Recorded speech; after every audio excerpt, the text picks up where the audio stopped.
Même quand c'est le moment pour toi d'être rabaissé et que tu ne vois aucun signe avantageux jusqu'à présent, laisse-moi t'annoncer cette bonne nouvelle en ce jour. Même si tu n'es pas encore arrivé à l'accomplissement de ce que Dieu a dit, tant que tu n'as pas encore réalisé le plan de Dieu, tu ne peux pas quitter la scène. Même si les vents sont contre à tes yeux et que tu ne vois aucun signe avantageux jusqu'à présent, même si le Seigneur n'est encore rien dit, mais je sais que tu dois garder ce qu'il t'a dit.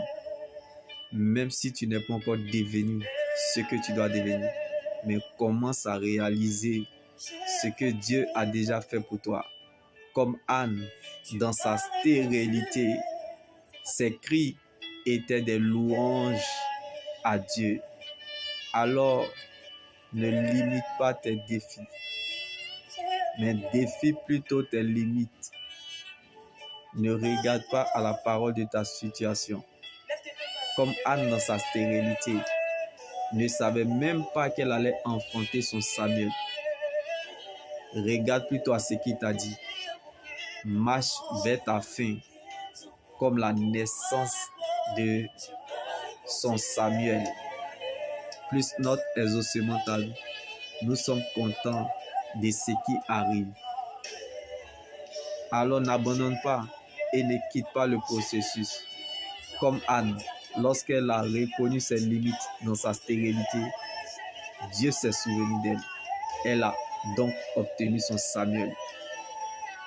Alors, il ne faut pas abandonner la promesse, mais il faut accepter le processus en te laissant conduire par celui qui a décidé de diriger ton existence et en train de te faire passer sur un chemin d'où tu ne verras pas seulement le bout du tunnel, mais tu sortiras du tunnel de la transformation comme Anne a obtenu son Samuel pour que le monde te déguste sans modération.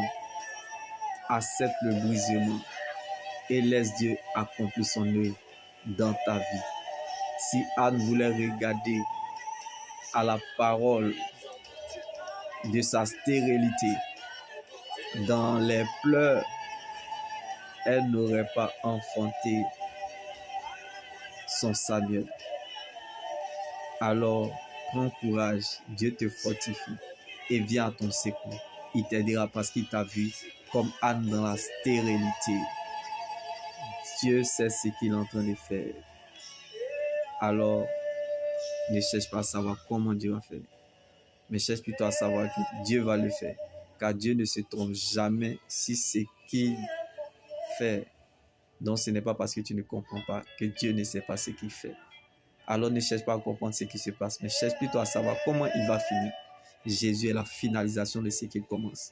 Donc, il ne peut jamais mal finir ce qu'il a bien commencé. Car il ne commence jamais la fin sans le commencement. Alors sois sage, car il est celui qui voit la fin avant le commencement. Donc il continue même pour t'accompagner, car sa souveraineté te rattrapera.